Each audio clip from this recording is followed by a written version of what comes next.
வணக்கம். இந்த வீடியோவில் நாம் தம்ப்நெயில்ல பார்த்த அந்த சில சென்டென்சஸும் வேற சில சென்டென்சஸும் எப்படி ஃபார்ம் பண்ணலான்னு பார்க்கலாம். நான் அந்த வேலையை செய்தேன். இப்போ அதை நம்ம எப்படி ஃபார்ம் பண்ணுவோம்னா ஐ டிட் த ஒர்க் அப்படின்னு சொல்லுவோம். இப்போ அதுவே நானே அந்த வேலையை செய்தேன் அப்படின்னு சொல்றப்போ நான் தான் செஞ்சேன், வேற யாரும் ஹெல்ப் பண்ணலை, நானே தான் செஞ்சேன்னு நாம ஸ்ட்ரெஸ் பண்ணி சொல்றோம், எம்பசைஸ் கொடுத்து சொல்றோம், ஒரு அழுத்தம் கொடுத்து சொல்றப்போ அப்போ அதை நாம எப்படி சொல்லுவோம்னா நான் சொல்றதுனால மை செல்ஃப்னு யூஸ் பண்ணுவோம். I my self did the work அப்படின்னு சொல்லுவோம். ஐ மை செல்ஃப்னு நம்ம சொல்றோம்னா நானே தான் அப்படின்னு நாம அழுத்தமா சொல்றதுக்கு ஐ மை செல்ஃப்னு சொல்லுவோம். மை செல்ஃப்ங்கிற அந்த அந்த எம்ஃபாட்டிக் ப்ரொனவுனை ஒன்று நம்ம சப்ஜெக்ட்டுக்கு பக்கத்தில் யூஸ் பண்ணாலும் ஓகே, அல்லது சென்டென்ஸ் லாஸ்ட்ல சொன்னாலும் ஓகே. ரெண்டு இடத்துல எந்த பொசிஷனில் வேணாலும் நாம யூஸ் பண்ணி சொல்லலாம். நெக்ஸ்ட் எக்ஸாம்பிள், அவள் அந்த முகவரியை கண்டுபிடித்து விட்டாள். அதை நம்ம அவ அந்த அட்ரஸை கண்டுபிடிச்சிட்டா அப்படின்னு சொல்லணும்னா ஷீ ஃபவுண்ட் த அட்ரஸ் அப்படின்னு சொல்லுவோம். அதுவே அவளே அந்த முகவரியை கண்டுபிடித்து விட்டாள், நாம இன்னும் ஸ்ட்ராங்கா சொல்றோம், அவளே தான் கண்டுபிடிச்சா, வேற யாரும் ஹெல்ப் பண்ணல அப்படின்னு சொல்றோம். அதை நாம எப்படி சொல்லுவோம்னா ஷீ ஹர் செல்ஃப். இங்க சப்ஜெக்ட் ஷீங்கிறதுனால ஹர் செல்ஃப்னு சொல்லுவோம். She her self found the address அப்படின்னு சொல்லலாம், அல்லது she found the address her self அப்படின்னு சொல்லலாம். நெக்ஸ்ட் எக்ஸாம்பிள், அவளே அனைவரையும் அமைதிப்படுத்தினாள். இப்ப நாம அவளே தான் செஞ்சா, வேற யாரும் செய்யலன்னு நாம ஸ்ட்ராங்கா சொல்றோம். அதை நாம எப்படி சொல்லுவோம்னா she herself calmed everyone அப்படின்னு சொல்லலாம். She calmed everyone herself அப்படின்னு சொல்லலாம். நெக்ஸ்ட் எக்ஸாம்பிள், நான் அந்த பிரச்சனையை சமாளிச்சிட்டேன் அப்படின்னு சொல்லணும். ஐ மேனேஜ் த ப்ராப்ளம் அப்படின்னு சொல்லுவோம்.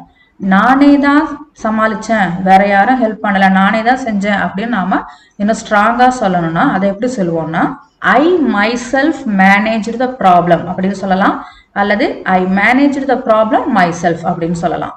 நெக்ஸ்ட் எக்ஸாம்பிள், அவள் அந்த இயந்திரத்தை சரி செய்து விட்டாள். அதை நம்ம எப்படி சொல்லணும்னா ஷீ ரிப்பேர்டு த மெஷின் சொல்லுவோம். அதுவே இன்னும் ஸ்ட்ராங்கா அவளே தான் அதை ரிப்பேர் பண்ணா, வேற யாரும் செய்யல அப்படின்னு ஸ்ட்ராங்கா சொல்லணும்னா she her self repaired the machine அப்படின்னு சொல்லலாம், அல்லது she repaired the machine her self அப்படின்னு சொல்லலாம். ஒன்னு சப்ஜெக்டுக்கு பக்கத்துல யூஸ் பண்ணாலும் ஓகே, அல்லது சென்டென்ஸ் எண்ட்ல யூஸ் பண்ணாலும் ஓகே.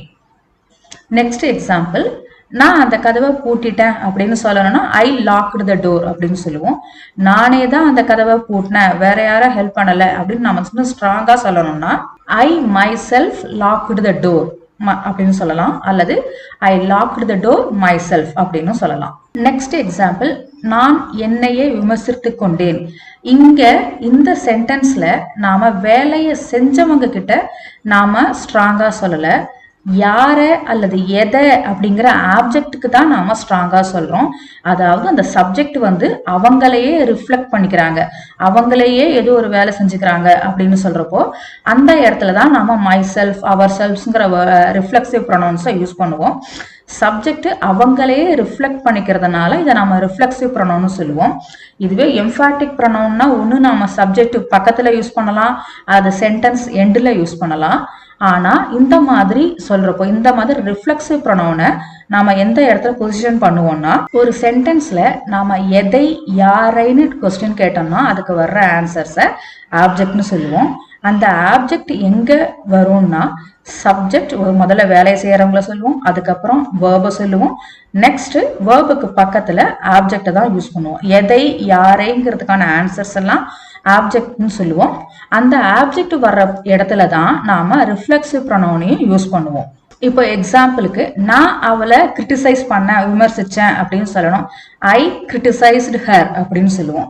ஆனா இங்க நான் அவளை விமர்சனம் பண்ணல, என்னையே தான் விமர்சிச்சுட்டேன் அப்படின்னு சொல்லணும்னா அப்போ அந்த ஆப்ஜெக்ட் இந்த ஹர்ன்னு வருது இல்லையா, அந்த இடத்துல தான் நாம என்னையே அப்படிங்கிறதுக்கான ரிஃப்ளெக்சிவ் ப்ரொனவுனை யூஸ் பண்ணுவோம். ஐ கிரிட்டிசைஸ்டு மை செல்ஃப் அப்படின்னு சொல்லுவோம். நெக்ஸ்ட் எக்ஸாம்பிள், அவன் அவனையே புகழ்ந்து கொண்டான். அவன் யாரை புகழ்ந்தான்னா அவனையே. இப்ப ஆப்ஜெக்ட் வர்ற இடத்துலதான் அவனையேங்கிறதுக்கான ரிஃப்ளெக்சிவ் ப்ரொனவுனை நம்ம யூஸ் பண்ணணும். இப்ப இன்னொரு சென்டென்ஸ் எக்ஸாம்பிளுக்கு பார்ப்போம். அவன் அவங்கள புகழ்ந்தான் அப்படின்னு சொல்லணும்னா ஹீ பிரைஸ்டு தெம்னு சொல்லுவோம். யாரை புகழ்ந்தான்னா அவங்கள. இப்போ நாம சொல்ல போற சென்டென்ஸ் அவங்கள இல்ல அவனையே புகழ்ந்துகிட்டான்னு சொல்ல போறோம். சோ தெம் வர்ற அந்த ஆப்ஜெக்ட் வர்ற அந்த இடத்துல தான் நாம அந்த ரிஃப்ளெக்சிவ் ப்ரொனவுனை யூஸ் பண்ணுவோம். ஹி பிரைஸ்ட் ஹிம்செல்ஃப் அப்படின்னு சொல்லுவோம்.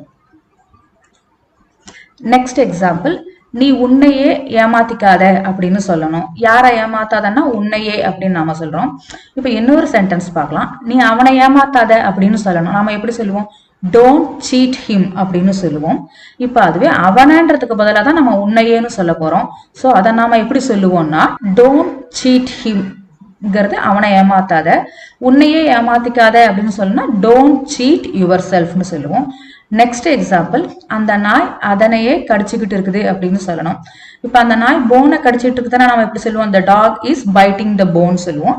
இப்போ போனுக்கு பதிலாக தான் அதனையே கடிச்சுக்கிட்டு இருக்குது அப்படின்னு நாம சொல்ல போறோம். ஸோ அந்த போன் இருக்கிற இடத்துல தான் நாம இட் செல்ஃப்ங்கிற ரிஃப்ளெக்சிவ் ப்ரொனவுனை யூஸ் பண்ணுவோம். the dog is biting itself அப்படின்னு சொல்லுவோம். நெக்ஸ்ட் எக்ஸாம்பிள், அவளையே சமாதானப்படுத்திக்கிட்டா அப்படின்னு சொல்லணும். இப்போ நாம இன்னொரு சென்டென்ஸ், அவனை சமாதானப்படுத்தினா அப்படின்னு சொல்லணும்னா she pacified himனு சொல்லுவோம். அவனங்கிறதுக்கு பதிலா அவளையே சமாதானப்படுத்திக்கிட்டா அப்படின்னு தான் நாம இங்க சொல்றோம். சோ அந்த ஹிம் வர்ற இடத்துல தான் அவளுக்கான ரிஃப்ளெக்சிவ் ப்ரொனவுன் herself யூஸ் பண்ணுவோம். she pacified herself அப்படின்னு சொல்லுவோம். Next example, I advised her to be bold. நான் அவளுக்கு தைரியமா இருக்கும்படி அட்வைஸ் பண்ணேன் அப்படின்னு சொல்றோம். இப்ப அதுவே நான் எனக்கே தைரியமா இருக்கும்படி அறிவுறுத்திக்கிட்டேன், அட்வைஸ் பண்ணிக்கிட்டேன் அப்படின்னு சொல்லணும்னா இப்போ அவளுக்கு பதிலாக தான் நம்ம எனக்கேன்னு சொல்றோம். ஸோ அந்த ஹெர்ங்கிற வர்ற பொசிஷன்ல தான் ஐக்கான ரிஃப்ளெக்சிவ் ப்ரொனவுன் மை செல்ஃப் வரும். I advised myself to be bold அப்படின்னு சொல்லுவோம். இப்போ நாம ரெண்டு ப்ரொனவுன்ஸ் பார்த்துருக்குறோம். ஒன்று எம்ஃபாட்டிக் ப்ரொனவுன்ஸ், இன்னொன்று ரிஃப்ளெக்சிவ் ப்ரொனவுன்ஸ். எம்ஃபாட்டிக் ப்ரொனவுன்ஸை ரெண்டு மாதிரி யூஸ் பண்ண முடியும், ரெண்டு இடத்துல பொசிஷன் பண்ண முடியும். ஒன்று சப்ஜெக்ட்டுக்கு பக்கத்தில் யூஸ் பண்ணலாம் அல்லது சென்டென்ஸ் லாஸ்ட்ல யூஸ் பண்ணலாம். ஆனால் ரிஃப்ளெக்சிவ் ப்ரொனவுன் எங்கே வரும்னா ஆப்ஜெக்ட் வர வேண்டிய இடத்துல தான் ரிஃப்ளெக்சிவ் ப்ரொனவுனை யூஸ் பண்ண முடியும். இப்போ நான் ரெண்டு எக்ஸாம்பிள் கொடுத்துருக்கிறேன். அந்த ரெண்டு எக்ஸாம்பிள்ஸை நீங்கள் ட்ரை பண்ணுங்க. அதோட ஆன்சர்ஸை நீங்கள் கமெண்ட் பண்ணுங்க. அவள் அவளையே அறிமுகப்படுத்தி கொண்டாள், அது ஒரு எக்ஸாம்பிள். இன்னொன்று, நாங்களே அந்த வியாபாரத்தை ஆரம்பித்தோம், இது ஒரு எக்ஸாம்பிள். இந்த ரெண்டு எக்ஸாம்பிள்ஸை நீங்க ட்ரை பண்ணுங்க. இந்த வீடியோவை பார்த்ததுக்கு தேங்க்ஸ். இந்த வீடியோ உங்களுக்கு பிடிச்சிருந்ததுன்னா ஹெல்ப்ஃபுல்லா இருக்கும்னு நினைக்கிறீங்கன்னா என்னோட சேனலை சப்ஸ்கிரைப் பண்ணுங்க. தேங்க்யூ ஃபார் வாட்சிங்.